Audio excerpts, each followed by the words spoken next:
All right. Welcome to episode 9 of season 2 of the Jumping the Rail podcast. This is Mark Redmond coming to you from Champaign, Illinois, and joined remotely as usual by my tag team partner from Bismarck, Gary Vasilio. Gary, what's up, buddy? Oh, just another wonderful day in the life of me. Oh, yeah. You don't really do bad days, do you? Oh, I do a lot of bad days. I guess sarcasm doesn't transmit over the internet. Oh, no. Well, if it makes you feel better, Gary, I had a whole list of things to talk about today, and then wouldn't you know it, everybody's favorite creepy old man had to go and make news again today. What happened? I didn't say it. One Vincent Kennedy McMahon, And first off, on Vice, his documentary is airing tonight at 8 o'clock our time, so we'll try to be done so all the viewers can get to that if they want to. So, number one, we have more ladies coming out of the woodwork claiming malfeasance and mistreatment on dear old Vince there. Oh, really? Yeah, I can't say I'm surprised, but one of them, I forget her name, and I wouldn't say her name anyway, anonymity, all that. I guess she's asking for 11 plus million in damages. So well, she found out what everybody else was getting. So yeah, I guess so. But so they're saying that case might actually go to court. So I don't know. I don't know enough of the details to go any further. I'm just going by what I read today. And then, not to be outdone, Vince himself went on and said that he's ready to come back. He said maybe he was hasty in stepping down. He wants to come back, but all I can say is I hope not. I don't see how it's possible. Me either, because there's a whole board of directors to answer to, and as long as these people keep coming out and saying Vince can't keep his hands to himself, then they're gonna keep him on the back burner. Well, it's just, if anybody was smart, they would realize, hey, their ratings that went up, their houses that went up, everything's gone up since he left. The show itself is better. The show itself is better. Triple H has hired a lot more people back. People Vince didn't see anything in, so it would be the same stuff. Like, Vince would be back for maybe I give it a week before he'd just taken everything back over again. So it would hasty. Yeah, he didn't have a choice. No. Yeah, Vince has, even if he did come back, he's got a bad habit of fixing what isn't broken way more often than not. And I'd say if we could put a shock collar on him to keep him away from the venues, even away from Titan Towers, we'd be better off, the guy's pushing 80, he should just enjoy his retirement, self-imposed or not. But so I'm reading here that he thinks it would have blown over if he had stayed. I saw that. Yeah, this will blow over. It's nothing. Just sweep it under the rug. It sounds like everybody's favorite former president.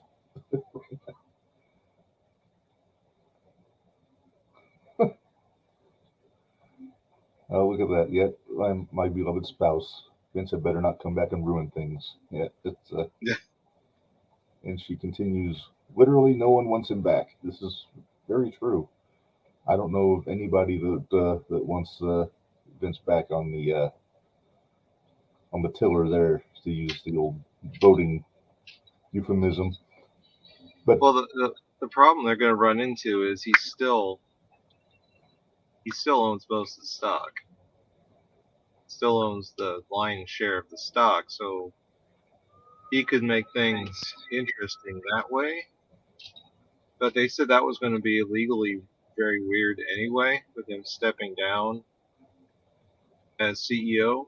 So, I guess he could come in and say he was going to try to force a sale or something, but I don't think he can force his way back in. And then that's just going to tear his family apart, because I think right now they've kind of given him the idea he's been kind of put out the pasture erroneously when it was for the best interest of everybody, and they don't really want to tell old man Vince that.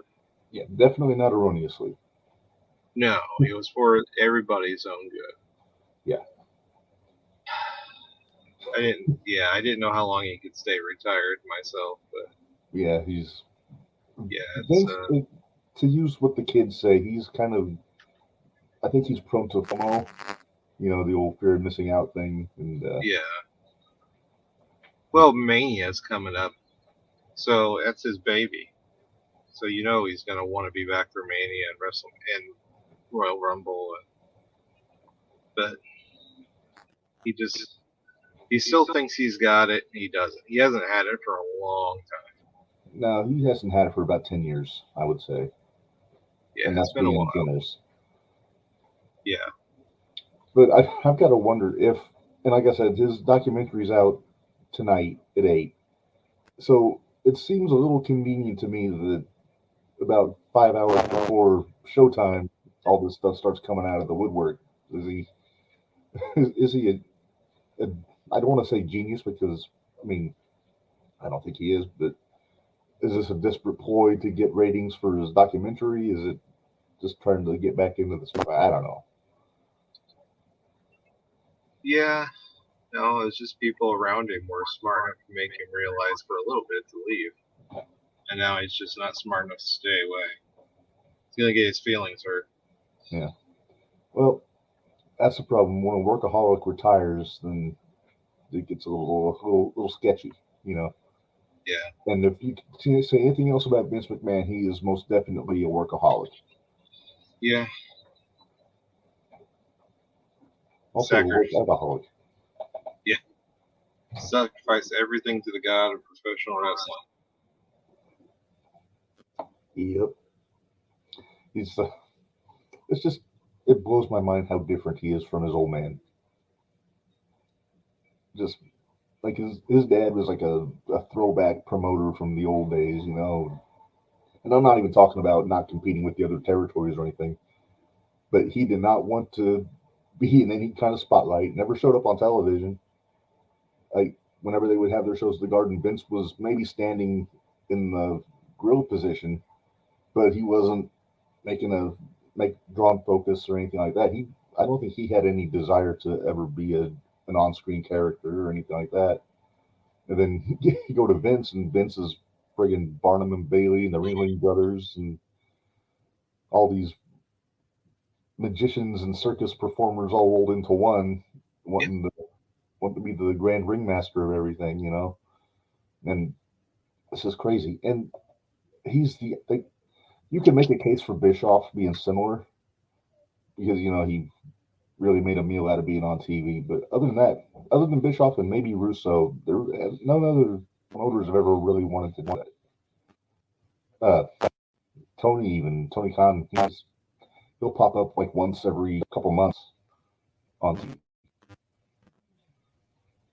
Yeah, he never even showed up with the whole MJF angle or anything, or any of the punk angles, or when he was actually being talked about. So I think that's best for business, as the kids say. Yeah, and yeah, I agree with that wholeheartedly. I think Vince needs to just stay away. Let Hunter do his job. Hunter's doing a hell of a job, and we saw that on Saturday. I don't know if you watched the Takeover NXT Deadline on Saturday night. No, I forgot all about it, to be honest. Well, it was a good show. It's I didn't watch it live. I was busy on Saturday, so I watched it yesterday. And the Iron Survivor Challenge thing was a lot less convoluted than I thought it was going to be, which was the main takeaway I had. And they picked the right people to win. Roxy won. Roxanne Perez, she's the number one contender now.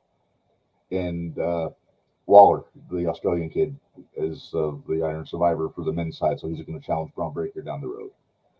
And I don't know, I could see Waller winning, being the champ, because he's such an unlikable little prick, you know. Yeah, I mean he's a good worker and he's definitely good on the mic. He's got a character and a half. It's just Yeah. I don't know what you do with Breaker once he goes to the main roster, because they haven't done anything with Strowman. I know there's supposedly a little heat on Strowman, I've heard that. but if they're not doing anything with Braun, that Braun? Yeah. I don't know what they're going to do with the other Braun. I think young Braun would probably. I think he'd go to Raw if it was me. Yeah, but I mean, he's not going to be in the title picture. He'll probably maybe in the U.S. title, Mm-hmm. but I don't know. Maybe if Rollins moves on to the world title picture, maybe he comes up and challenges Theory. So I know they're supposed to bring up. I can't think of his name. The Moon guy. Oh, Grimes. Yeah, Cameron Grimes. Yeah, he's been on TV for a while. They were supposed to bring him up, and then I just don't know where you put him. I mean, that's another dude, extremely talented, all the way around. Great character, can cut a great promo, got a good look. Yeah, definitely can work. Yeah, but where are you? I'm guessing that Ricochet is going to dethrone Gunther Walter. that was full name. But and so I think that's Triple H's way of kind of showing that he's willing to take chances on so-called smaller guys. Yeah. I think that's what it's going to be. I think Ricochet's going to finally take that belt. Yeah. But I don't know if Ricochet takes the belt.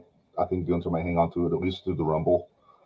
But Triple H is definitely a Ricochet fan. He's not afraid to work with the smaller guys, as evidenced by Finn Balor's in a big spot on Raw these days. And I don't know if you heard the rumor about Gunther, Gary.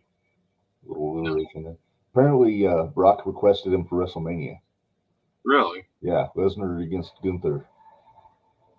That's definitely not a guy that Brock can just do whatever he wants with. No, and I'm just giddy at the idea of Gunther just landing one of those chops on Brock just to see what happens. When that hand hits that dinner table of a chest. Either Gunther's hand's going to break or Brock's going to get a little unhappy with him. But it's definitely a match I want to see. I don't think Gunther will be Intercontinental Champion by the time that match rolls around. I don't know. It could. I keep thinking Sheamus to be the one to beat him, but they seem like they moved on from Sheamus. He's doing the stuff with Roman now, or even tag team stuff with Butch. But I don't know. It's. I would guess it would. If he's wanting to work with Gunther, easiest way to do that is in the Rumble. You have Lesnar come in doing Lesnar stuff in the Rumble, which is always dumb, where he's just tossing people out right and left, and then I'd have Gunther eliminate him. Yeah, maybe with a little assist from his boys, you know. Yeah, with the help of Imperium, but he still eliminates him. Yeah. And Gunther doesn't have to win the Rumble then. He just has heat. No, if he eliminates Brock, he's made. He's good. Well, then you could also have Brock come, do Brock stuff, which is heel stuff, but come back in and throw Gunther out or do something that costs him the match one way or the other. So then that's set up for Mania right there. You don't have to have much more build up than that. No, I wouldn't say so. Not a lot going on. I'm hearing with Mania now. I'm hearing less talk about The Rock coming in, which I think they're just kind of playing it close to the vest. You know, I still think he's coming, but it's almost like they're wanting people to forget about The Rock until they bring him out. Yeah, I don't know. I just keep wondering who they're finally going to have. I mean, I can kind of see I don't know what they're going to be doing on Friday because they're supposed to have a thing for Sammy. I don't think they're going to turn on Sammy.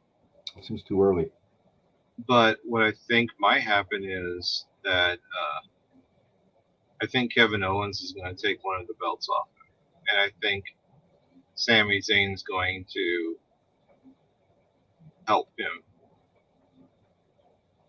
I think they're building this up, this rift between them, how he's involved with the family. I think Zayn's going to help Owens take one of the titles off of him. off of Roman. He's gonna. So I think that's how it's gonna work. Okay. I mean, that makes sense. I do think that pulling the trigger on the split up with Sammy is a little too early still, just because of how recent Survivor Series was and the whole blow off of that angle. But eventually, yeah, I do think Sammy. If the Rock is off the table, I think Sammy is one of the guys to challenge Roman at Mania. I think it just the angle writes itself, And there's a lot of other people they're saying when Cody comes back, it'll be him. They're saying Rock, they're saying Sammy, they're saying Kevin, they're saying even people still saying Drew, But, well, if they don't get Rock at Mania for some reason, because you only have so much time left with him, because as good a shape he's in, I mean, he's closing in on 60 now. So do it now if you can do it at all. But if you don't do that, you could always have a triple threat, like first pin wins one belt, second pin wins the next belt, and you have Cody and Owens, and you have Cody win the first fall, and then Owens win the second fall with help of Zayn. I'll do you one better. I'd say have Cody and Sammy, or Owens and Sammy and Roman. Have Owens win one with like Sammy accidentally, finger quotes, like kicks Roman in the face, knocks him out. Yeah. And then have Sammy just beat Roman outright for the other one. But I don't know. We're not the bookers. We don't get paid enough to do it. But it's fun to think about. No, we don't get paid anything. We're deficit time by watching all this stuff. I could have written a great American novel if it wasn't for professional wrestling. What the hell was that? It's my dog. Reggie? Yep. Oh, good old Reggie. It just kind of came out of nowhere like an RKO. Something's outside. Uh-huh. Yeah, they do like things outside, don't they? Yeah, my dad probably walked out the door or something. So. Gotcha. So, yeah, kind of get back on the on track here with Deadline NXT. We also got the New Day winning the NXT Tag Team titles from Deadly. That was interesting. Yeah, I think it's twofold myself. I think, number one, they need something for the New Day to do. I mean, they've kind of run their course with the Usos for now, so I don't think they're going to get close to the tag titles anytime soon. And number two, they got all these young tag teams down in NXT that I think they need somebody to kind of coach them up a little bit, work with them, So it just makes sense that those would be the guys they would send down there, Yeah. Well, it's like when Ziggler went down there and won the title off of Breaker. Mm-hmm. It was just to show them, hey, this is how you professionally wrestle. This is what we're wanting. Watch this guy for a few weeks. Right. See what he does. And then do that. Yeah. Pretty much. You don't have to shake your ass like Kofi does, but, it's the work. It's the... If anybody can teach you how to work a crowd and have good matches, it's Kofi Kingston. So I'm all for it. I think it's a good call. Trying to think what else. Wasn't a whole lot. It was kind of a short show because the two Iron Survivor matches were like 25 minutes each, so that kind of cuts into the 2 hours. So I mean, everything was good on the show, but that was the only real noteworthy things like really sticking out top of my head. Now, on the other hand, earlier in the day, they had Ring of Honor had Final Battle. They did it at the early afternoon show, and I'm next week we're doing our next episode is going to be our year in review, Gary, where we talk about the best of what happened in 2022. And I thought I had my match of the year figured out, but there were two matches that happened this week that really kind of made me stop and think. One of them happened on Impact. It was Josh Alexander and Mike Bailey, who they went about an hour for the world title. Yeah, that was a long match. Alexander likes those long matches because Impact's the only place that'll let him do it. But then the other one was the double dog collar at Final Battle, Briscoes and FTR. It was the last match of the feud, that It's number 3. And I didn't watch the pay-per-view, but I watched a fan posted a video of the match on YouTube like the next day. And holy crap, they just beat the piss out of each other with those dog collars. And yeah, there were some pretty dumb bumps that happened.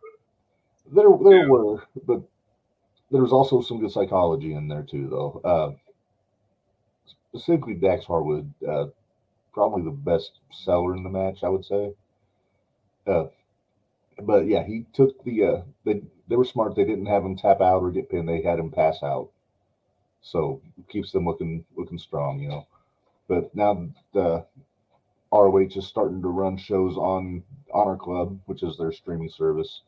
Now the Briscoes are 13-time tag champions there, and it seems like it's just they're going to be off and running with them, like back in they had their run with Impact and GCW this year, but now it seems like ROH is ready to kind of hit the ground running a little bit more. And with that said, final battle, every champion but Samoa Joe lost. So I think most of the AEW guys holding their belts are kind of going back to AEW, and they're kind of starting to build the Ring of Honor roster separate from AEW now, which I was hoping that they would do. But just to recap, Claudio beat Jericho, made him tap out to the ring. I saw the end of that match, and that had to be something Jericho thought of. Oh yeah, absolutely. Because nobody else had ever tapped out, because Claudio just kept swinging them 30 times. I think Jericho counted 34 times from what he said. But yeah, I remember a long time ago, Chuck Taylor said, and this is a quote, Chuck Taylor from Best Friends said, yeah, Claudio can be a real dick about swinging people. Yeah. And he kind of showed that on Saturday. But yeah, so Claudio's got the belt back. I thought it was cool. I was like going into the show before I knew about them bringing back their TV. I thought Jericho was going to keep the belt up because he's been doing a hell of a job, like building that belt up again the last few months. But if it's anybody, Claudio's the guy, you know, because he's the one that's been really working, busting his ass trying to get back up to that spot. So I'm glad that he won it. Yuta won the pure title back from Daniel Garcia. And it kind of makes me think that, I mean, obviously there's no more Blackpool Combat Club, you know, Regal's gone. So it seems like Danielson and Moxley are going to be the AEW guys, and then Claudio and Yuta are going to probably focus more on Ring of Honor, if I had to guess. I think they're kind of still going to be together, but not what they were. So right. I don't know. I don't know what they're doing with FTR. FTR seems to be losing all their titles. They haven't lost the New Japan ones yet, but it went from 3 to triple champs to single champs, and then they lost in a non-screw job way to the Claim. So I'm not exactly sure what they're doing. I may have missed something. Are they still AAA champs? I didn't see the belt, but I could be wrong. I don't know if they just wore the. I think AAA has a beef with Ring of Honor, to where they can't like show their belts or like, you know. I think it's why Andrade missed one of their shows. I think Andrade wasn't on Forbidden Door because of that. So I think there might be a beef with Tony. So they might still have those belts, but yeah, you're right. They dropped the Ring of Honor titles. It seems I'm guessing they're going to drop the IWGP at Wrestle Kingdom, just because whoever wins the World Tag League is going to have a guaranteed shot, and 9 times out of 10 they wind up winning the titles. So that's my guess. AAA, I don't honestly know enough about their tag team picture to know who would be the ones to beat it, FTR for those. But yeah, it just kind of remains to be seen there, you know. And on top of those, Athena, Ember Moon beat Mercedes Martinez, which didn't stick. Well, it kind of surprised me. I thought Mercedes would be the one sticking with Ring of Honor, and Athena would mainly be AEW. But you know, she works a little stiff from what I hear, so maybe Ring of Honor is a good spot for her. Yeah. Every once in a while, you got to put it in there. Easy. But yeah, she's I always thought she was good. She can cut a promo. She's got a good character. It's just I didn't seem to be doing anything with her. Not Roxy. Ruby. Ruby's back. So like, you kind of have this. If she's back, she's going to be feuding with X. And so what's Athena going to do? Mm-hmm. And it doesn't seem like anybody is beating Jade anytime soon. So no, not likely. You then Paige and Britt are feuding, and then I think you're probably going to have a feud with Britt and Jamie. Yeah, with who? Jamie Hayter. Yeah. So. And then Tony Storm is in there somewhere. Whenever she's back from whatever's wrong with her. If there is anything, unless they're just keeping her off TV for a while. Right. They might be saving her for if Thunder Rosa comes back. Yeah. It seems like there's a story there that they can work with. But so then the other title change on the show was the Embassy beat Dalton Castle and his boys for the trios title. It's kind of an afterthought of a match. It was all right from what I heard. But it's not one that it wasn't one of the big headlines of the show. Gives Brian Cage a belt. Yeah, and then gives Prince Nana something to brag about to get his heat, because he's good at that. He's good at getting the heat. So I've always liked the Embassy. I mainly like the original Embassy from not original, but from 05. When they had Alex Shelley and Jimmy Rave and Abyss and all those guys. But I'm glad Prince Nana is back in the fold, because, like I said, he was probably my favorite manager in Ring of Honor for a long time. And so I said a really fun weekend for anybody that watched both shows back to back on Saturday. I salute you. I probably would have done the same thing, but I wasn't home. And so it's an overall awesome weekend of wrestling. Damn good SmackDown Friday night. Again, I watched that on mute. I was at the bar, but they had it on the TV. So, but yeah, so going into, it's weird. There's not a pay-per-view in December for the first time in a long time, WWE. So they got a lot of room to work with before the Rumble. So hopefully that means they can kind of show their work and, really, like it feels to me, have the big whiteboard and, really put some thought into what they're going to do with the Rumble. It's going to have Vince come in at number 30. Oh, yeah.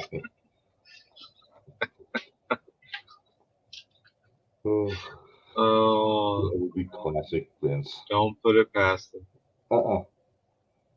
Don't put it past him. It would be something dumb he would do. Yeah. But yeah, I don't know how you can think that you can come back. Like, you're done. Oh, you're done. He's like, the board of directors isn't. I mean, anybody's going to look at that situation and be like, yeah, no, we're doing fine without you. In fact, you have more allegations now, which, hey, if my conspiracy theory is true about, Steph and Triple H and Khan, they probably heard rumblings, or Vince told them, hey, I want to come back, and then they're like, well, let's make sure we find all the women. Yeah, they said Vince told his inner circle, which I have to assume includes Nick Khan. Fill up my Danhausen mug real quick here. So there you go. Told him what? That he was wanting to come back, or? Yeah, all the stuff that he said. He said he wanted to come back. He should have waited, but stepped down because it would all blow over. All that stuff. I would imagine he told Pritchard. Yeah. I mean, Pritchard's his right-hand man, and I'm not knocking Bruce because Bruce is also doing a hell of a job with Hunter. Like, he's one of the few Vince guys that didn't get the axe when Triple H took over. Yeah, I can't imagine Triple H just being like, yeah, sure, come back. I got nothing going on. Yeah, I'm just living my dream right now, running the show and getting ratings and, making the fans happy. Fuck that. Yes. That's the face I was waiting for, Gary. Just the shake your head in derision. So I've missed Grumpy Gary. just rich people thinking they can just do whatever they want anytime they want because they always have. That's all it is. Nobody's stopped them before, so No. I think this time is his time to be stopped. So. Yeah. But the other main point that I have is Vince is 86, not 86. 80 something. 80 something. I forget how old he is. It's but he's old enough to think, you know what? No. It's a young man's game, and you are not a young man, Yeah, well, Triple H isn't even a young man. Triple H, he's 50s, Yeah. But 50 is the new 30 these days. I don't know if you know that, Gary.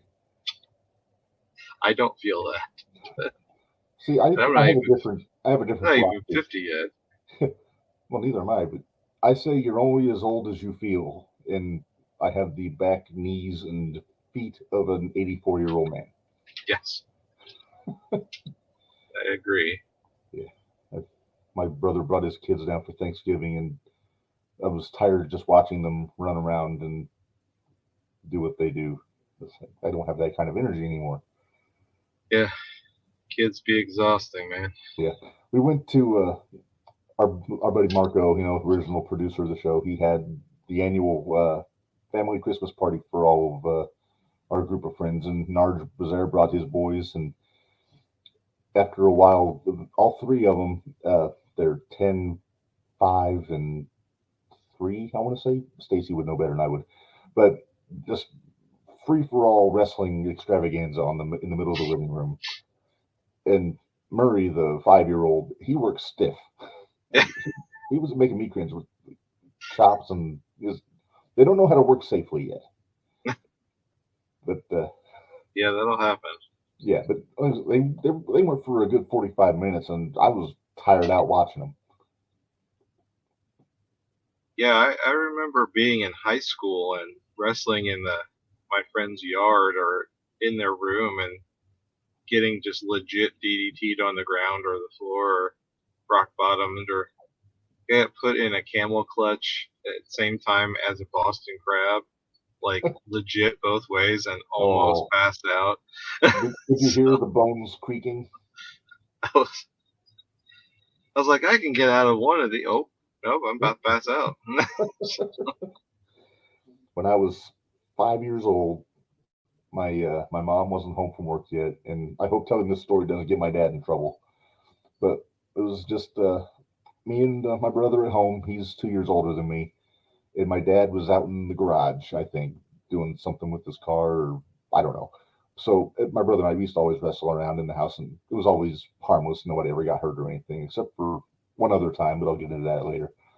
But he decided he was going to give me the slingshot, grab the 2 legs and throw you in the turnbuckle, as it were. Well, the turnbuckle was a wall. Yeah. I didn't know how to protect myself, so I basically broke the impact with my face. And 2 front teeth gone.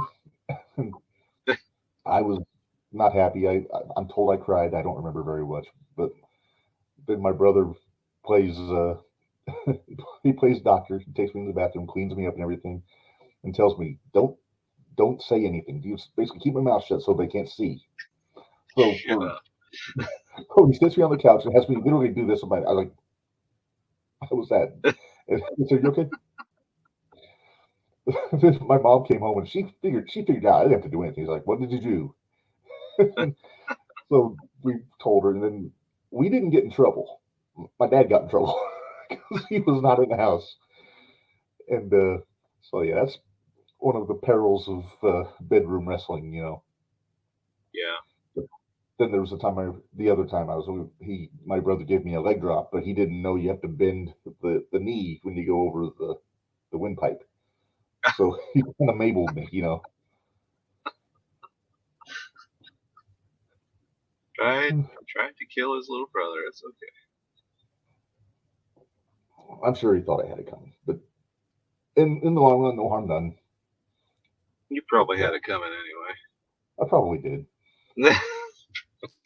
I was a scamp back then. Hey Gary, do you remember a few episodes ago we talked about all of the crimes committed on wrestling shows that go unpunished, except for there was another one a couple weeks ago. I don't know how much you watch of Impact. Apparently, Eric Young was murdered on TV. Is that what they're saying? That was the angle they shot. Diener stabbed him and killed him, and that's how they got him off. I saw them beating him up, and he was bloody, but he was really bloody the night before. I just figured he got busted open again, but I didn't see the part where they stabbed him. It was like a cinematic, like vignette kind of thing in another. It wasn't in the ring. But yeah, so that's what they do now. When they did it with the bunny when she was leaving, they had her get killed off, and then they did it with slit her throat or something like that. Yeah, and then Taya Valkyrie got arrested for murder when she was leaving the first time. Impact is doing a lot of good things, specifically in the ring, like with the wrestling. But I mean, come on, you don't have to kill people. What happens when Eric Young's contract goes up and he comes back to Impact? They'll say, "Oh, I'm fine." Well, then you'll have James Vandenberg bring him back from the dead. Oh, there you go. Because he can do that. I mean, there are more creative ways to get a guy off TV than to kill them. And then Diener had a match like the next week. Yeah. Even though there's video evidence of him committing murder. I'm wondering if Eric Young's going to actually work or if he's just going to be a producer. I don't know. I mean, Nikki Cross is doing a lot of teases about Sanity coming back. So yeah, I mean, man, Eric Young is good. He's damn good, and he can still work. And he came back a lot sooner from that knee than anybody probably should have. And he can definitely cut a promo. Like, he's great character guy. Yeah. You just never give him a chance. So if they bring back Sanity, that would be interesting. Yeah, but I wonder how far they would go with that. Would they bring back the whole group? Because Nikki's married to Killian Dane, Dabo, the big guy. So he makes sense to come back. And then Alexander Wolf, I don't know what's happened to him. I don't know if he's wrestling in Europe or what. I don't know. Like, I've never been a fan of Damo. He's not bad, but I don't know. Nothing sticks out to me. You could do a lot with anybody. You could just add them to the group. Yeah. I mean, I remember the original group. It was Sawyer Fulton, Madman Fulton from Impact was originally in the group before he got cut. Well, I haven't seen him in Impact in a while, so I don't know if he's even still there or not. I think he's still there. I just don't think they have anything for him right now because he's not with Ace anymore. He doesn't do anything. No, he just kind of is there. Yeah, I don't know if he's just not very good in the ring or. Yeah, I'm not sure. I mean, he was always like. I think they did a good job of hiding whatever negatives he had. But yeah, he wasn't he's never been a real standout performer in my opinion. And all due respect to the guy, but even on indie shows, you'd see him with Ace Austin. He was never just by himself. So yeah. I mean, yeah. Now Ace is in the Bullet Club and doing quite well. Him and Chris Bay made the finals of the Super Junior Tag League in Japan. So I don't know. I don't think that match has happened yet, the finals, so I'm not sure if they won the cup yet or not. But he's a pretty good fit for Bullet Club with his character and his attitude and everything. Yeah.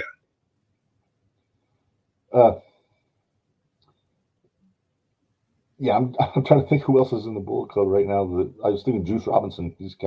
I thought he would be a bad call, but he's actually not bad with them. He kind of changed up his character, so he's doing the thing. He wrestled who was it? He's in AEW now, right? Yeah, he wrestled Joe at the pay-per-view, the Final Battle for the TV title. So I think he might be a Ring of Honor guy, going forward. Well, him and Tony Storm are together, so yeah, kind of makes sense. It does make sense, but yeah, he's a big deal. He's a Joliet guy. He worked IWA Mid South for a little bit when he first got IWA. But I like Juice because when he got cut by WWE after the whole CJ Parker run that kind of went nowhere, like the tree hugging hippie kind of guy, he actually went to the New Japan dojo and trained there for like a year and kind of rebuilt himself from the ground up, and then just probably saved his career because he had a hell of a run there.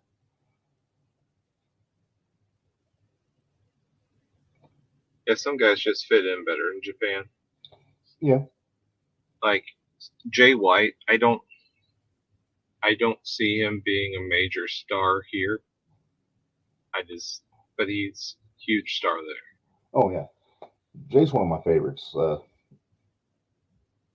He number one, yeah, his character work in Japan is phenomenal. I loved his run in Impact this year.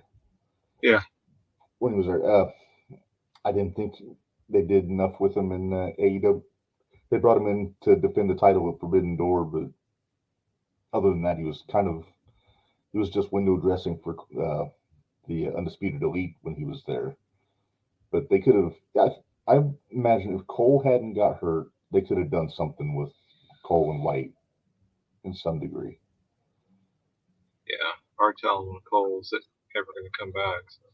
Yeah, I'm just saying it doesn't look great. He had a pretty damn hard concussion at that show. But hopefully it's number one. Hopefully he's all right. But then hopefully he can come back because I do enjoy Adam Cole. Bye. So we haven't discussed the elephant in the room regarding his lordship, Gary. Ugh. So old William Regal, it's made to look like a chump on TV last week or 2 weeks ago. Last week they show a pre-taped promo him with Shivani, basically writing himself off the TV. And now the rumors are true. He is coming back to WWE as hang on, and let me double check here. Vice president of something? Yeah, it's a vice president. I don't know what capacity exactly. Well, Triple H has a lot of respect and trust in him, so yeah. Oh yeah. That's just another hiring right there where that tells me Vince isn't ever coming back. Yeah. Triple H and Stephanie are setting up their chess pieces. Vince isn't going to come in and they're not going to let him come back. No. Whatever what he wants. It's going to be a big messy thing if he tries to force his way back in. Yeah. There's something interesting though that I read today about Regal and Vince. I guess he did an interview in October where he said that Vince actually terminated his non-compete clause early so he could go to AEW. Yeah, but he terminated him too. So yeah, but he let him go to work. Yeah. So he says, and there's a quote here from Regal. Mr. McMahon was very good to me, to the point of, I will say this because whatever he's going through, he was excellent to me. Kind of an odd sentence, but British. I had a talent contract as well as an employee contract, and it didn't run out until the end of April because I played William Regal. I started for AEW on the 7th of March. I didn't call anybody else. I sent a message straight to the boss. Hey, boss, I got this thing with Brian, and he loves Brian as well.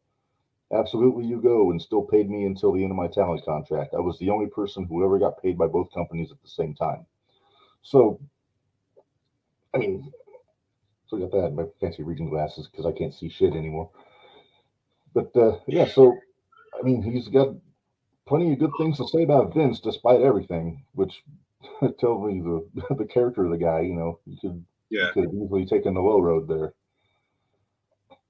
But I think Regal, and number one, the other thing, Regal, I think, wanted to come back and work with this kid, because this kid's in NXT right now, Charlie Dempsey.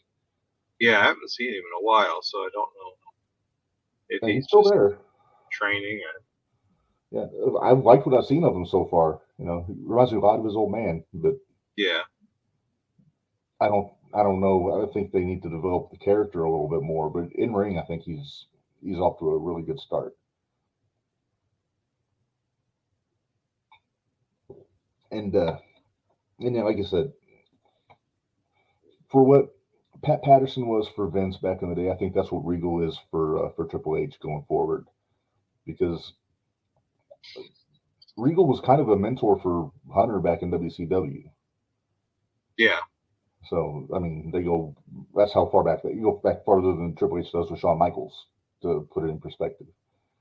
And then you just can't discount Regal's eye for talent. I mean, he was always the guy that would go to, like when they were starting NXT UK, he like called all of those guys to do that tournament like directly, because he knew all of them. And it just worked out. I mean, it's the same thing he's done with NXT, where he's putting Michaels and Road Dogg and a few other people in positions of power, because he doesn't have to, unlike Vince, who wanted to micromanage everything. Yep. Had to micromanage everything. Couldn't leave anything alone. Triple H, I think, has learned, maybe from the heart attack, maybe just from experience, that you can't do that and be effective. Mm-hmm. And so he's put Michaels and Road Dogg and people he trusts, and Regal's just another piece to that, where it's, hey, I have a lot of stuff I have to do.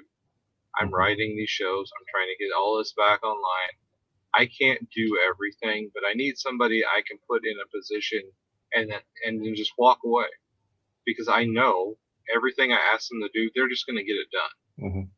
And Regal is going to be one of those guys. You just give him the ball, and he's just going to run with it, and then hand it back to you when he's done.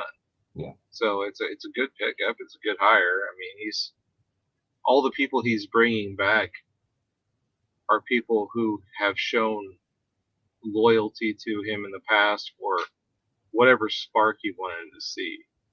So that's people he's pushing. That's the storylines that are growing, and it's because he doesn't have to worry about that. Like, he knows Kevin Owens isn't going to drop the ball. No. Because he's just good. Yeah. And people really are on board with Owens right now. He's getting huge reactions. And when you don't have to overwrite somebody, or tell somebody what to do in the ring, or worry how green they look, that's just icing on the cake. It's so, I mean, what he's doing is just genius, because it's not too much. He's not trying to squeeze every drop of blood out of a stone and try to make it, just be magical. He's just taking what he has, giving it to people that know what they're doing, and let them do their job. Yeah. And I think you're right. I think the health scare had a lot to do with that, because number one, I'm sure the doctors told him to kind of take it a little bit easy and don't get carried away with it. But also, just Hunter's a smart guy. He knows what the grind is. He knows what the grind did to his father-in-law. So yeah. So I think that had a lot to do with it also. But as far as the people he's counting on, look what they're doing on SmackDown. They got LA Knight in a feud with Bray Wyatt right now. And out of all the people that everybody was speculating when Bray came back, I guarantee LA Knight was not on their list for who he was going to work with. Wasn't on mine, but no, surprised me. But they're having a hell of a time. They're cutting some good promos back and forth. And, I'm sure there's a match coming eventually, but I wonder if Bray's still shaking off some of the ring rust before they put him back in there. Could be. Because I mean, it was well over a year that he wasn't anywhere near a wrestling ring. So I don't know. But yeah, just looking at Sami Zayn, Kevin Owens, Seth Rollins, Austin Theory to an extent. These were all the guys that really came up under Triple H when they got into the system, and these are the guys that he's putting stock into.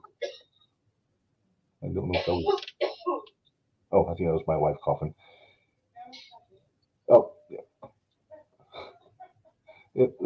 I don't have a fancy studio. I just have my living room, so everything picks up on this microphone. Oh, that wasn't her. Oh, I'm sorry. No, that was my wife. That was. Oh, it's your wife. I don't have a fancy studio. No. I have a basically 2-room house. So. That's all right. Hey, we're paying our dues, right? Yeah. One of these days we'll get in touch with Dustin and figure out the studio, but until then we're fine doing the remote thing here. So I think getting back to Regal, I think in the credit is due department we got to say so about Tony Khan too, because Tony didn't have to let Regal out of his contract. I think he still had another year on it. And, oh, really? Yeah, and Regal called him, and also, Tony's mother just had a stroke, so he's had a lot on his plate too. And Regal called him and said he wanted out of his deal to go back and work with his kid and all this stuff. And Tony let him go. He didn't try to stop him or anything. So, I say kudos to him. So it could have very easily turned into a bidding war or a pissing contest between both companies, but they just, you got to pick your battles, I guess, right? Yeah. Because if he'd stuck around, Regal would have been a big deal in AEW behind the scenes more than anything. Basically, what he's doing with Hunter, he should have been doing with Tony from the start. Yeah, it makes me wonder what guys like Mark Henry and Big Show are doing behind the scenes. I know Mark Henry's doing a lot of community outreach work for AEW and stuff. Mm-hmm. He's also Big Show still does commentary and stuff, right? Or I'm not sure. I don't watch a lot of the YouTube. He was doing Dark Elevation, I think, but I haven't watched that in forever. But Mark Henry's doing he's the chief from Where the World is Coming to San Diego on Rampage. He's the face in the box. Yeah. So says his line and. Yep. I forget who it is. It's either Orange Cassidy or Danhausen always tries to steal his line, and he has to yell at him. Which I bet it's Danhausen. He's a rascal. But yeah. So. Yeah, you gotta wonder, because they've got a plethora, to use a fun word, of experienced guys in the back that, if you believe what you read on the internet, which I don't know why you would, nobody listens to. The young guys don't listen to the veterans, and I wonder if I originally wondered if that was one of the reasons Regal wanted to go, because nobody was listening to him. But if you listen. Brian Pillman actually debunked that. Pillman Jr. said that, like, most of the roster would sit around the ring and talk to him before shows and everything and get feedback. So that kind of debunked that theory for me. So yeah, it is what it is. I'm frankly glad he comes back, because I think he and Triple H work well together. And we'll see what happens. His deal starts in January of 23, and I'm told the only condition was that he cannot appear on television for a year, which I think he's probably, I would imagine he's fine with. What are you looking at? Oh, I was looking at something, sorry. Glad I got your attention. No, I heard you. I was just checking something out real quick. I got you. You always got to know what's going on in the house, right? Yeah. All right. Well, Gary, let's move on. I heard something that tickled me today. We all know that people compare Matt Riddle to Rob Van Dam, right? For one reason or another. The main reason he likes the chronic, as the kids say. Yeah. But so first off, he popped a drug test over the week. I think it was over the weekend. Maybe it was last week. I forget. He tested positive for cocaine and Molly, apparently, which is. Well, if you read any of those text messages, You kind of knew that he was on cocaine and Molly because he said he was on cocaine and Molly in the text messages. But what's weird is his personality doesn't scream cocaine to me. He just seems like he likes the stuff that makes you a little loopy, you know. That might be why he likes it so much, is it gives him a little bit. I don't know. Yeah. So like, all due respect to Rob Van Dam, he got suspended a time or two for the chronic, you know, for the marijuana, and now, in another chapter of the I'm kind of like RVD file, apparently, and not judging, you know, more power to him, Matt Riddle is dating a porn star. I forget her name, but it's kind of right in tune with the RVD life plan, you know. Well, Riddle's dated a lot. Well, yeah. Got in a lot of trouble for dating all of them somehow. So. Yeah, he's been known to hunt some strange every now and then, and that kind of got him into doghouse. But so yeah, it's kind of like when Nick Cage married Lisa Marie Presley because he's such a big fan of Elvis. Yeah. Which was really, really weird. I mean, you and I love Elvis, but that's just weird. Yeah. Well, Nick's a little odd. A little bit. Named his son after Superman after all. So. I'm sorry? Named his son after Superman. Like actual Superman or Clark Kent? I believe his name is Kal-El. Oh, Nicholas. I believe it. He's an odd bird. So. Oh boy. They say never meet your heroes. Sometimes never read about your heroes because they just come off like they're nuts. Yeah, it's Kal-El Coppola Cage. Well, the Coppola makes sense, but yeah. So Kal-El, one word? Kal-L. Okay, so it's Superman's full name as his first name. I'm just waiting for him to change his own name to Jor-El Cage. That would be a pleasant surprise someday in my old inbox. Oh, good. All right, I think we've made enough small talk. We got some business to get to, Gary, but before we get into the top 10 and the Hall of Fame, all that stuff, I have a cheap plug to make if you'll indulge me. We got some new shirts on ProWrestlingTees.com/JTRPod. I put it up on the Facebook page earlier, but I'll put it here. Right there. Look at that. It's some nice graphics, don't you think? So, yeah. So we got the regular logo shirt here. We Talk Wrestling. These three all came in the last, 2 days. And I like this one. Wrestling makes me happy. Come on. Just, simple. Get a smiley face on there. Who doesn't like that? House fights draw money, which is kind of my mantra. And then the old wrestling math, red equals green, blood equals money. So all those are available on the website. Go check it out. Everything you purchase, it helps us keep the lights on, keep the mics going, and we would appreciate anything that you feel the inclination to go for. So there you go, ProWrestlingTees.com/JTRPod if you're interested on there. And all right, so we're gonna go into. Let me find my graphics here because I'm directing and hosting at the same time. JTR Hall of Fame, and this is our third, I think, give or take. And no, I'm sorry, fourth inductee. So the first 20 or so of these are gonna be no-brainers because there's so many that we can go with. I'm going with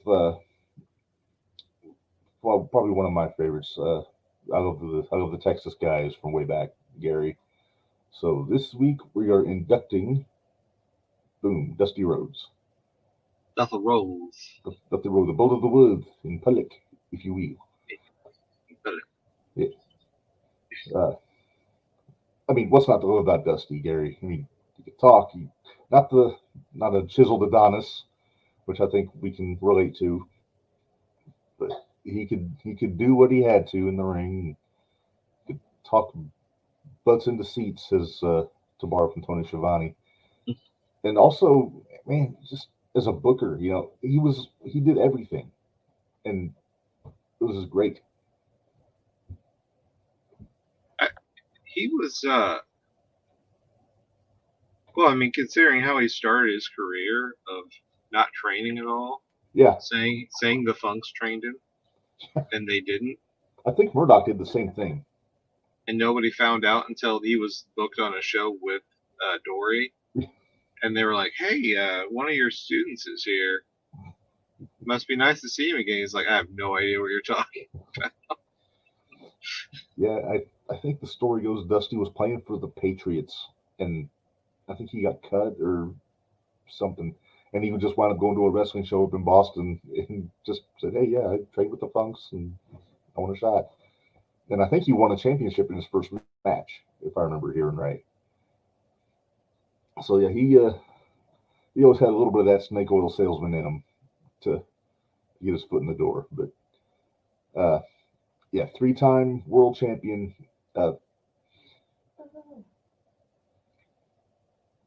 Everybody talks crap about the polka dots, Gary. I want to get your take. Was it a rib? Was it not? I don't know. I don't think Vince did it to like kill his push. It was more to see if I imagine Dusty said something like he could get over anything. And Vince is like, all right, get this over. Right. And it didn't help. But I think there was I think there was some. I think it was kind of the same thing that Vince would do with the guys that would come in from like WCW. He went out of his way to hire them, and he knew they already had a name, but then he would also go out of his way to bury them because they weren't his guy. And like he did it with Jericho for a year or more before like Jericho finally started getting some traction back. Came in as hot as anybody ever come in. Yeah, Jericho had a little bit of heat when he came in. So, but there was a lot of those guys that came in, like even like Big Show. Like when he came in, like he looked great. He'd had the surgeries and stuff they wanted him to get, like the liposuction, and still did nothing with him. And I think that, yeah. One of the only guys they did, I don't know if he did that because he got burnt with Flair. I'm wondering if that had something to do with it. Because Flair came in, he gave Flair titles, had him win Royal Rumbles, do all these things, and then Flair just took off on him. Well, there's no killing Ric Flair. Yeah. Ric Flair so I wonder if being a narcissist as Vince is, like he got burnt that one time, and after that he's like, oh, I'm never gonna. If I don't make these guys, then when they come in, they're going to have to earn it all over again. Because even Goldberg, you had to earn everything all over again. So he really didn't get much of a push until he came back at like 50 years old. He's got more of a push in the last like 2 years than he ever did. Yeah. Well, it's easy to forget. He was only there for a year when he first showed up in 2003. Yeah. Basically from the night after Mania 19 to Mania 20. That was his run. And they gave him the world title, but they basically only gave him like 2 feuds. They gave him Triple H and Jericho. And, Lesnar. But we try to forget about that match. Oh, yeah. That was the shits. Quite possibly the worst match that's ever happened. Could be. Really bad. The fans didn't help.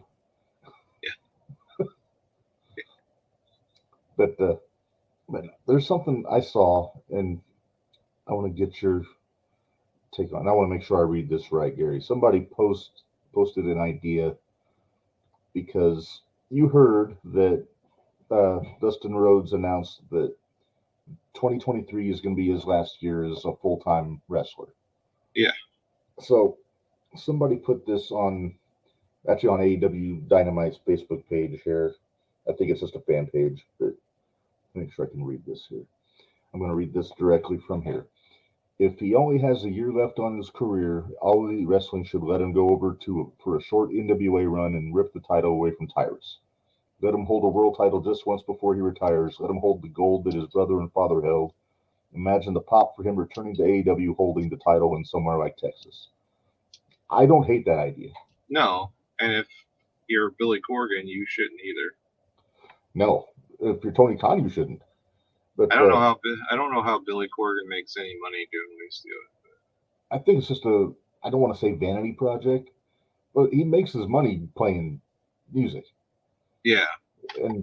But I think he just does this for love of the game, doing the NWA stuff. So this thing continues. Dustin deserves to, at the very least, be given a program to take a shot at it. His legacy alone is strong enough justification, and what a moment it would be to have him be the one to elevate that title again and give it some prestige after Tyrus. It's kind of a shot at Tyrus. Well, Tyrus is horrible. I wasn't going to say it. I wouldn't.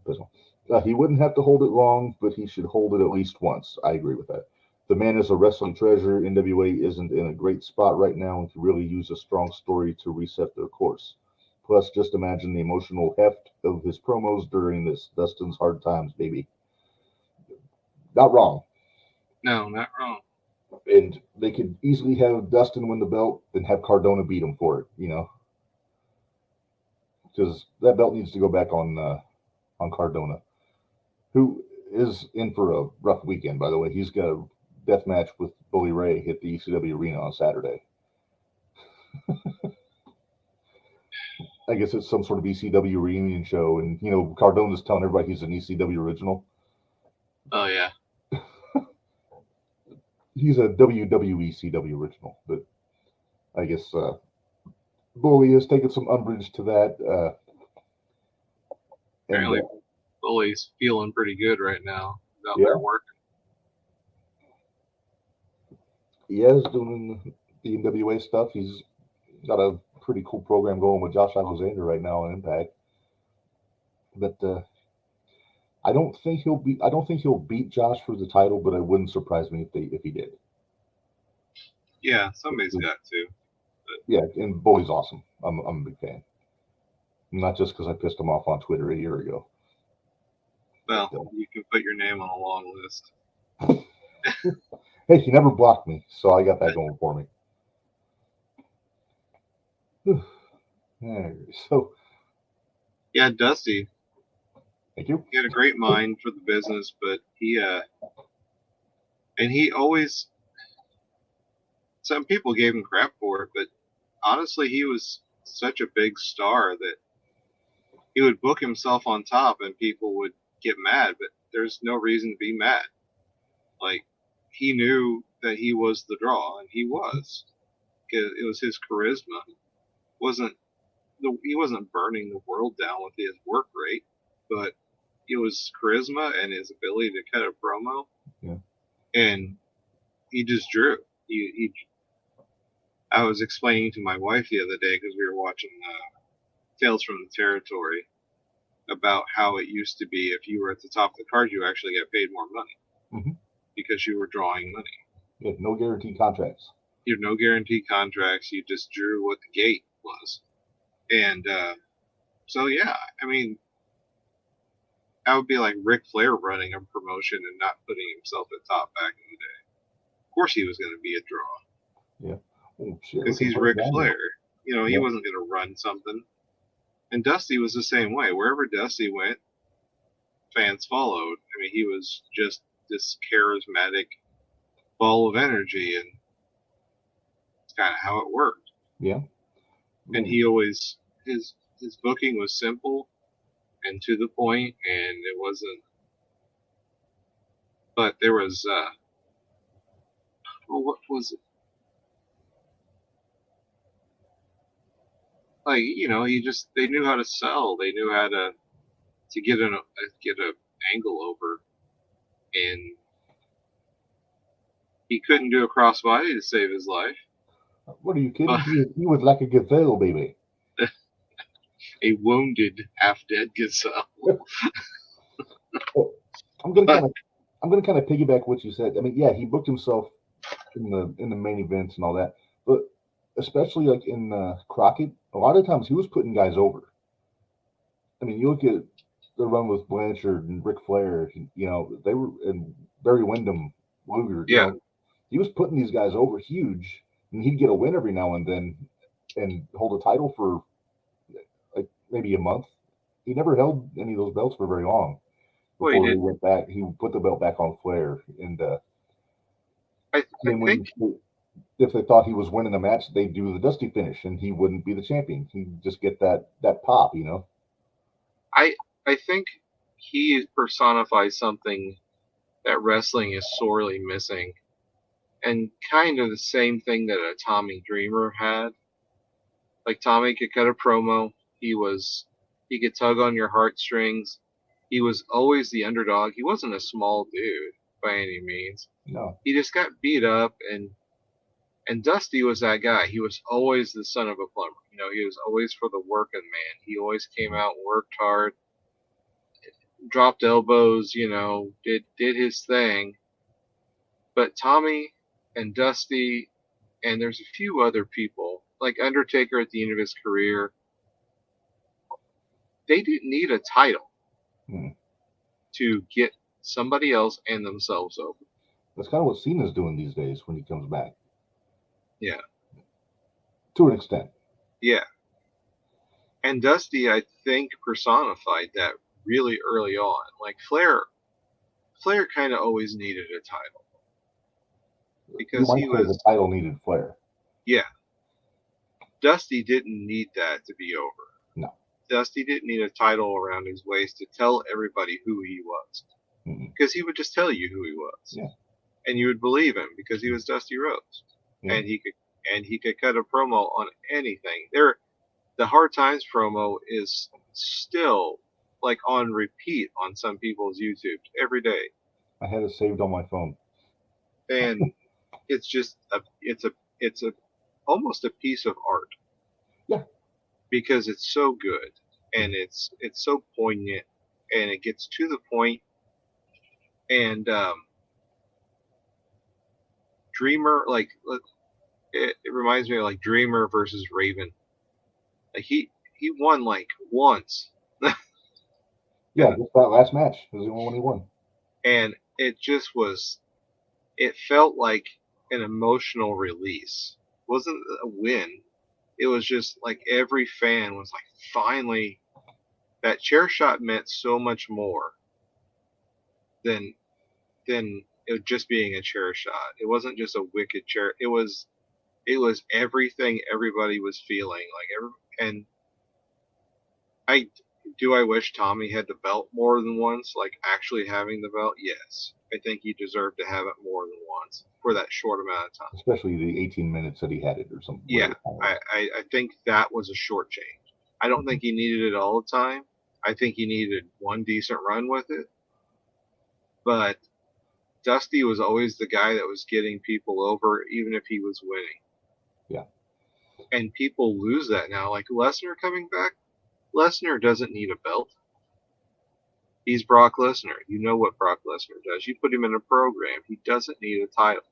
That's just ego. Yeah. Like Ronda Rousey shouldn't have belts. She should just be running roughshod. She should be in programs with people. One, because she can't work. It's a widely known hush-hush secret. And she's just making other people look bad. She's going to get people hurt. Mm-hmm. But she's still a name, and she can still get people over. Yeah. She doesn't need to be in the title picture. Yeah. John Cena, he like you said, he comes back and he loves the business. Mm-hmm. Absolutely loves the business. And knows, hey, I'm not going to be around enough to have another belt. So he just doesn't care. But he's going to put people over while he's here. Roman Reigns could never have a title ever again. And you could use him to put people over and put himself over. Mm-hmm. You have program after program after program with him and somebody else. Make him an attraction. Mm-hmm. That's fine. Yeah. But Dusty, I think, started that, where it was, because it used to be back in the day, like, your top guy always had your belt. They always had to win it and lose it, win it, lose it. Like, he moved around a lot more than a lot of those top guys did. Mm-hmm. Like he was in Florida, he was in Texas, he was in Mid-South. He did a lot of moving. Yeah, and short run in New York, working with Billy Graham. I don't think he ever had a title in WCW. No, even the early days. So, but he was always there. He was always over. Mm-hmm. So yeah, I mean, I think he should be. I think not should be. He is. He's a great template to work off of, Mm-hmm. and see the other guys who worked like him, how far they got over, and what they could do without having a title. And it's just, I don't. I think wrestling is now too centered around your titles, Mm-hmm. and not enough around just stories. And because people don't know how to get themselves over without doing 14,000 spots in a match. That's how they get their cheers. Like if he can't go out, like Ricky Starks, he could be a Dusty Rhodes type, a Tommy Dreamer type. I think he's got the background, the story, the abilities. He cut a great promo this last week. How good was that? It was so good. And it reminded me a lot of like a Dusty Rhodes promo. Like, you can do whatever you want to me, just doesn't matter. Yeah. Because I'm not here for that. I'm here for this. Right. You could take a Ricky Starks and you could make him your Tommy Dreamer, your Dusty Rhodes. Mm-hmm. And another guy too, Kingston could very well do that. Eddie Kingston would be a great. Eddie doesn't need a belt. People are like, put the belt on Eddie. No, Eddie doesn't need a belt. He needs a good feud. He needs a program. Right. He needs somebody to be mad at. I mean, that's not hard. No. It's not the most difficult thing in the world. I mean, at this point, you could probably just spin around and throw a dart. If Eddie Kingston somehow is watching this, I love you. Oh, man. He's one of my favorites. And I've met Eddie a couple times. Great guy. He's always nice to me. Great promo. He can work. Yeah. He like, you can tell even the stuff that looks stiff isn't. I've heard from reputable sources that his spinning back fist is probably in the top 5 moves you actually want to take. Yeah. Because it looks good and it's not going to kill you. So it's not like Hanson's Lariat? No, it's the opposite of Hanson's Lariat, which would kill you. I don't know how it didn't at some point. The first time I saw King in the ring was also IWA, Ted Petty Invitational 07. Night 2, he wrestled. Well, night 1, he got eliminated from the tournament.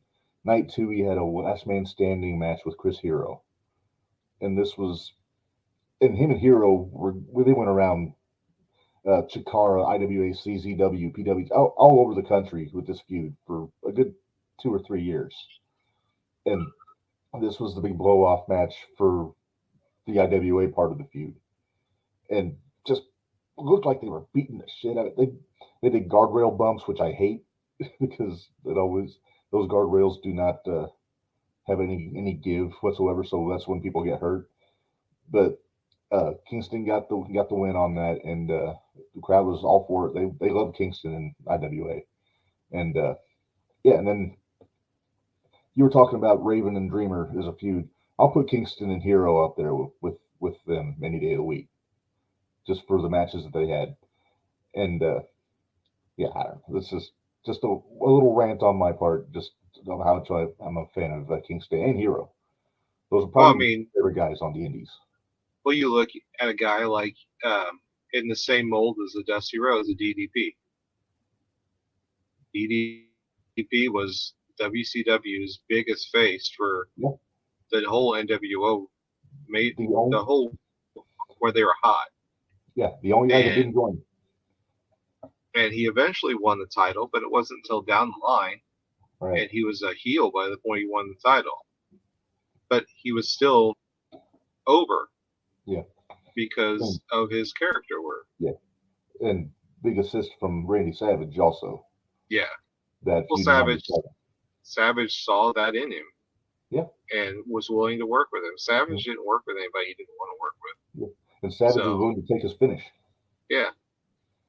So, yeah, Dusty, all-time great, but I have always looked at it that way, that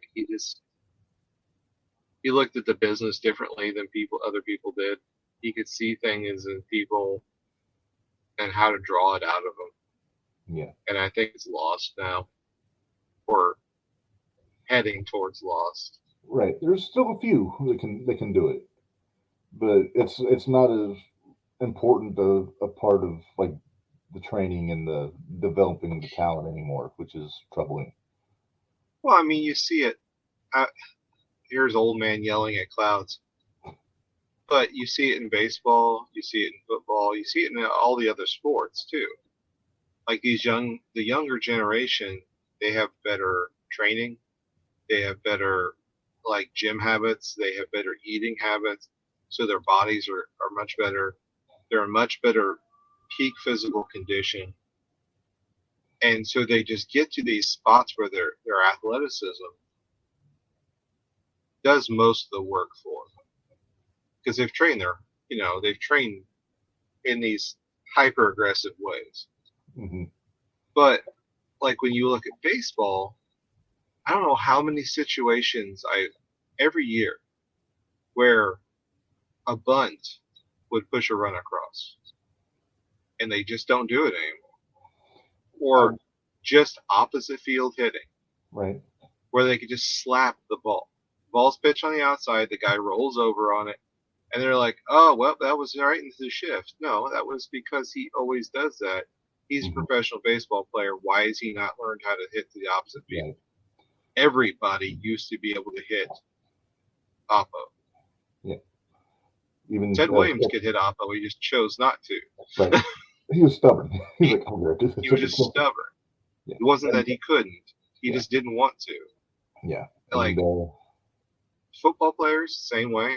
Mm-hmm. All basketball players, you've heard guys talk about how I don't want to play defense because it tires me out for offense.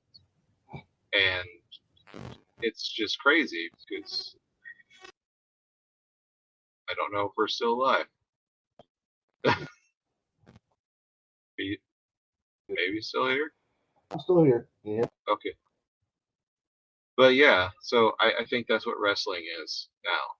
It's fallen into that same category where these guys go to these schools and then they do the super kicks, they do all the other things, and people chant for them and they cheer for them, but they don't give them anything to love them. And wrestling, out of every sport, is a sport where it's not just being over, it's being loved. It's being adored by the fans. Stone Cold wasn't just over. He was loved by the fans. People didn't line up for hours to see him because they were like, oh, Stone Cold's pretty cool. No, they loved Stone Cold Steve Austin. And that was a guy who could work. Steve Austin was a mechanic, man. Like, the dude could work. And he stopped doing all this stuff because, hey, he didn't have to do it anymore because he had a character. He connected with people.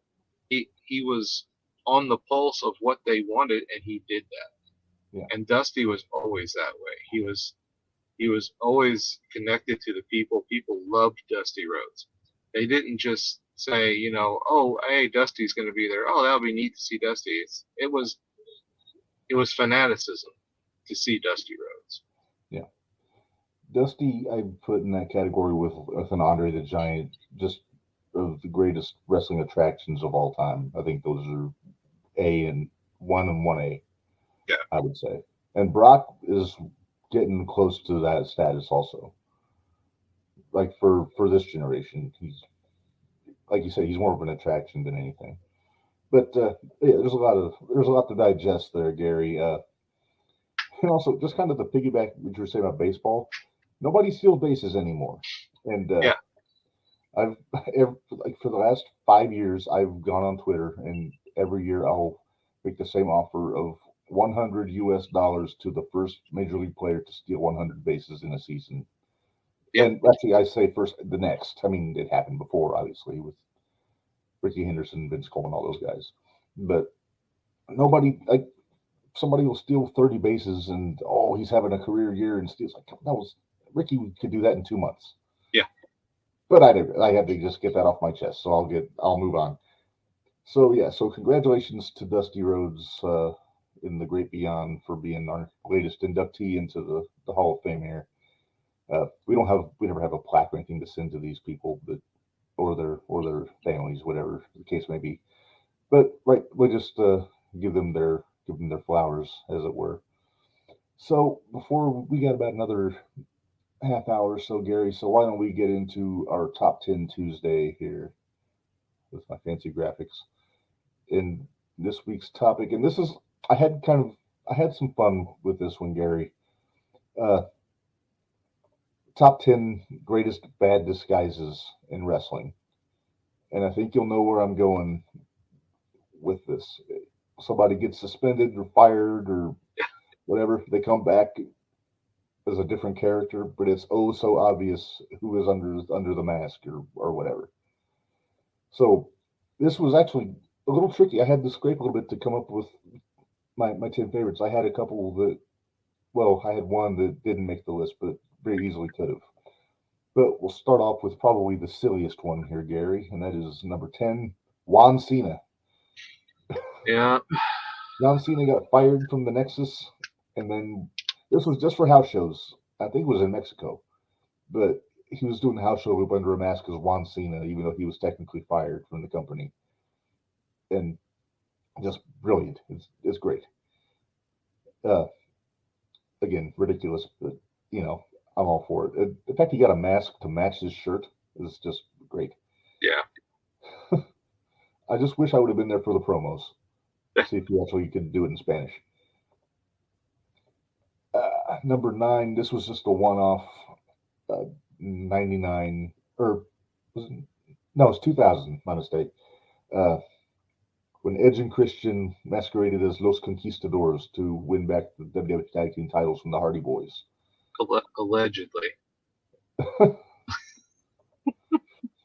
Technically, the Hardys did the same thing. They were under the hoods first. Yeah. To get a title shot, and then Edge and Christian put the mask on to sneak in a rematch and win the titles back. That's one of my favorite.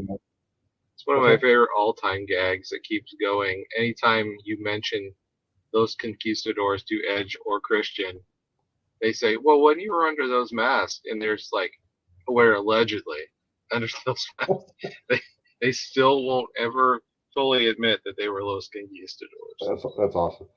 But they really, man, they made a meal out of it, though. And I don't know if you ever saw the pay-per-view they did that on. But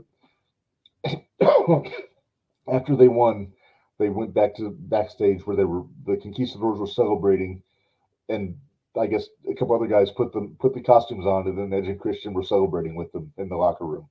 Yeah. So it's marvelous, even though you can see the blonde hair under the mask during the match. But so like I said, that was just the one time. Number 8. This is kind of an obscure one, Gary, and it's a rehash from Florida, but I've got the WCW version because it was a little more obvious who it was to me.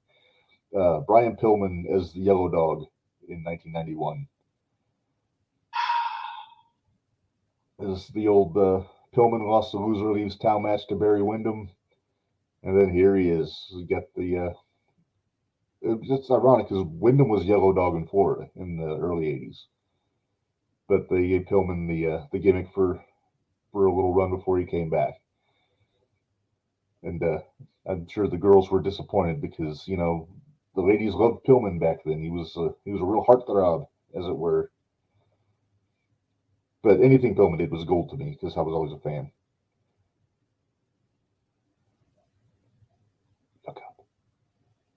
I see you, Gary. Are you bragging with your Cardinals hat that you got Wilson Contreras, and you're just showing me the logo? No, I was trying to see if Barry Windham if he had passed away or not, because I know he's in the hospital. The last I heard, he was out of the ICU, so I think things are looking up for Barry. So, get well wishes to him, definitely. I think they do have a GoFundMe going for him for medical expenses. I don't have the link handy, but hopefully he can get what he needs and get back on his feet. Let's see, number 7. Can't go wrong with this guy, Gary. Chainsaw Charlie, Terry Funk. Yeah, he wasn't even really under a hood. He was, He was under a pantyhose. under a stocking. But just it took them weeks to even acknowledge that it was Terry Funk, didn't they? Yeah, they always called him. I don't know why you get Terry Funk and then you're like, let's call him Chainsaw Charlie. Were they trying to give him a Cactus Jack type gimmick? Terry Funk doesn't need that. He's a gimmick in and of himself. Yeah, he's Terry Funk. Like, just make him Terry Funk. Like, he's Cactus always Jack and Terry Funk is an awesome enough team. Yeah. But yeah, so he had his little run with the chainsaw. Then I think he was still Chainsaw Charlie when they beat the Outlaws of Mania, but he didn't have the mask on anymore. He was basically just Terry Funk under a different name. Yeah. But Funker goes for all the people. Like, he's probably my top 3 favorite wrestlers of all time. I put him up there. Funker was really good. Yes, very good. He's still kicking, Yep. Doesn't look great. He's showing his age, but he's 80, 78 years old, I think. But we'll move on here. This is another ridiculous one. And I might get a little brief as we get further down the list because I have this on here. The James Gang, which was Dusty Rhodes and Magnum TA under a mask when they were trying to get a shot at the Midnight Express, but they wouldn't give America's team a title shot. So they show up with masks on, and I don't know which one's Dusty in this picture, Gary. Oh, I don't know. You couldn't really. You could, it's flip a coin because body types are so similar. No, and not for nothing. Should we recreate this picture in the insert here with the fur coats? If you can find fur coats, might have to be faux fur. I can't afford fur. But so basically the James Boys defeated the Midnight Express on TV, and then classic Cornette just crowing about how it was actually America's team all along, and then for weeks trying to get proof. It's just good. It's just good television.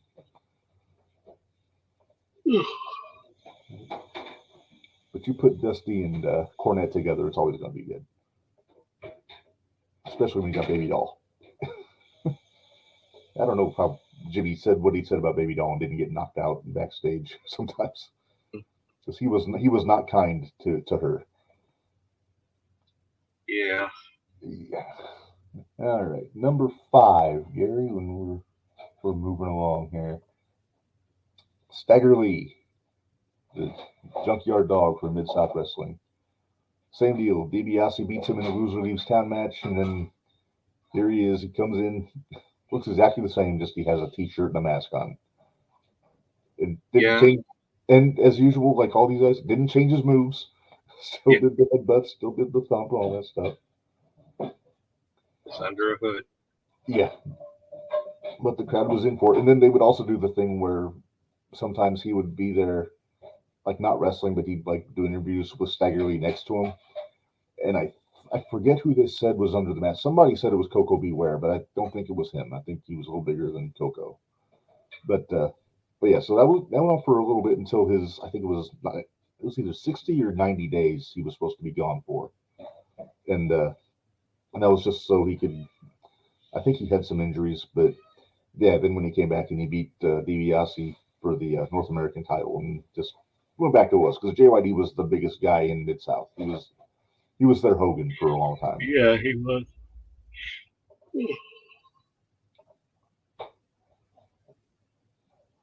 Gary, I'm not losing you, am I? No, I'm just long day. Yeah, it's a long day. Yeah, all right. Well, it's like 6 a.m. Well, we got a few more, and then we'll call it a show here.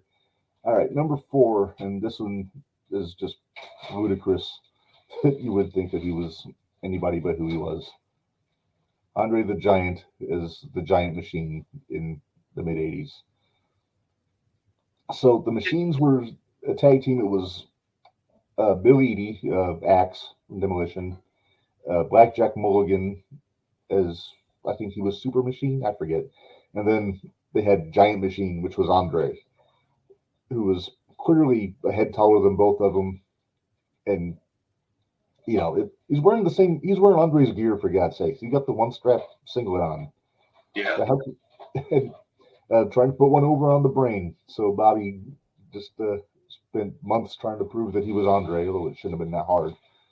And in the machines, I could have done a whole section on the machines because they also did Hulk Machine, which was just Hogan with his yellow T-shirt and the mask on. Piper Machine, Animal Machine, which was George Animal Steel.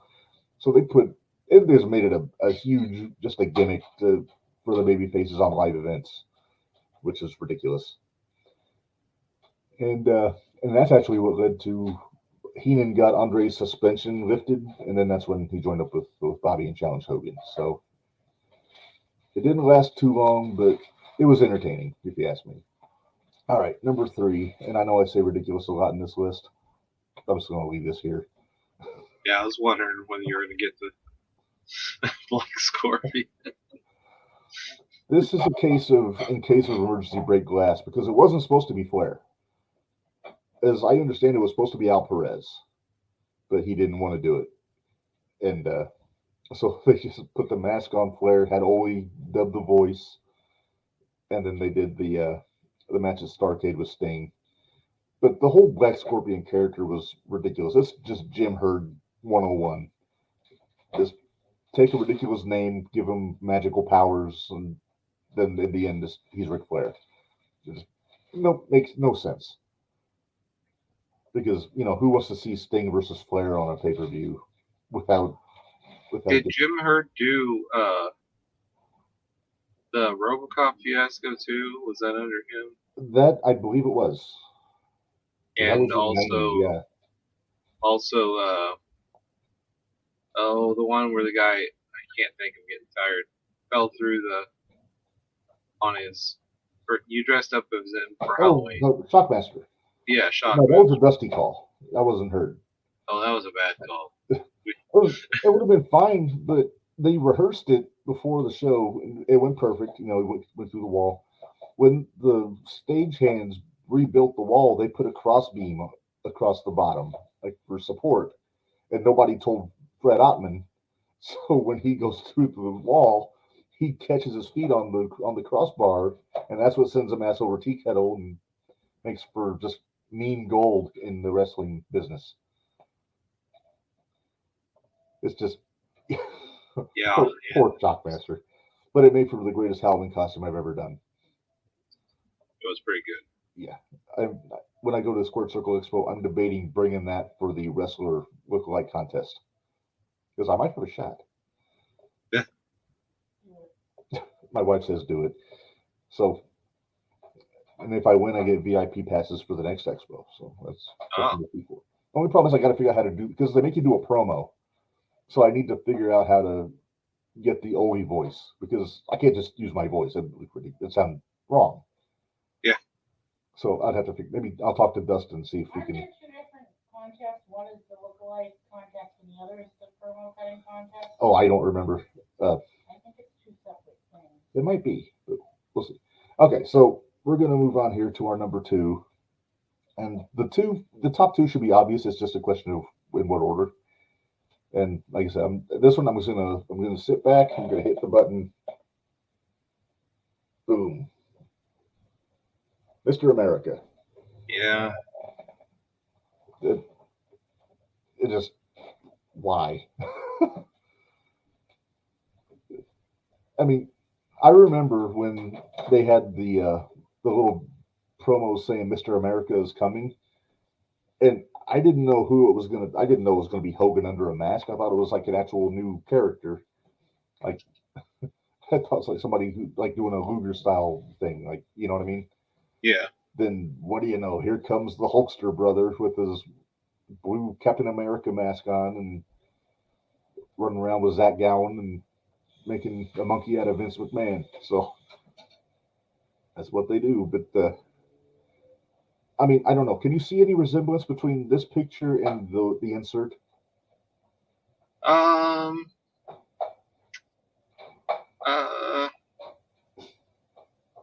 When you look them side by side, there's a slight. Maybe they're cousins. Maybe it's Beefcake's brother or something. Eddie Yep. Boulder. The only way they could have made it more obvious is if they would have, instead of a Mr. America shirt, remember the old American Made shirt from the 80s? Yeah. Have him do that and come out to Hogan's WCW music. Yeah. Which there is a mashup on YouTube of Real American and American Made, the WCW song together, and it goes together shockingly well. Of course, Jimmy Hart wrote American Made. I think he was like I can't do Real American, baby, so I'm gonna make you something as close as I can. Oh, come on, Hulkster.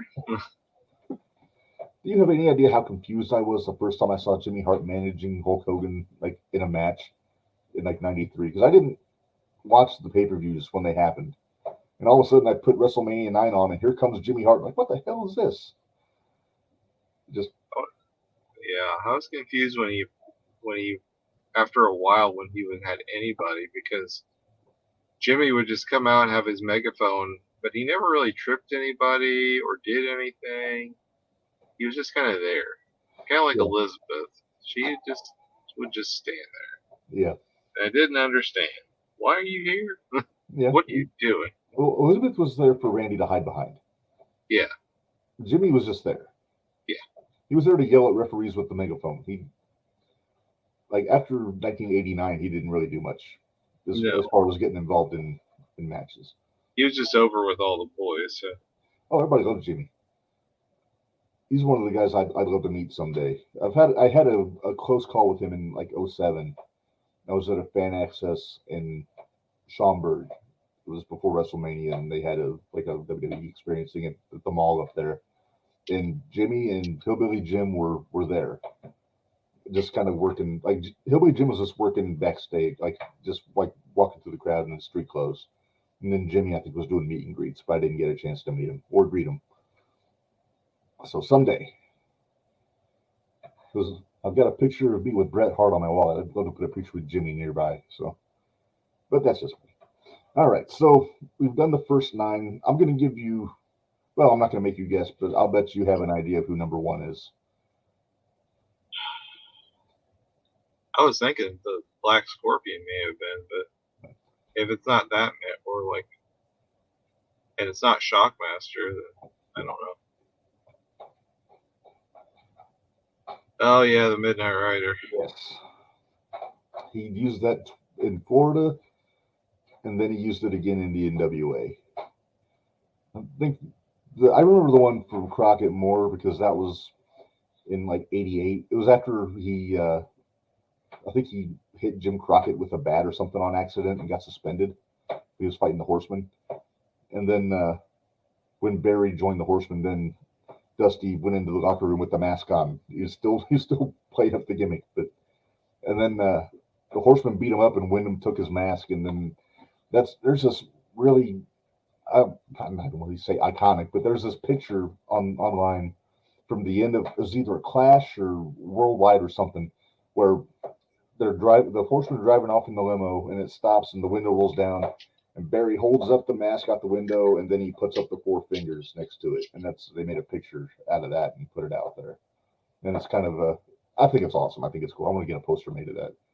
But then shortly after that, he came back as Dusty, and then had his run with Wyndham. But yeah, Midnight Rider's probably also my favorite of these, and not just because I love Dusty. So, it kind of makes sense with Dusty being our inductee this episode for the Hall of Fame for the Midnight Rider to be number 1.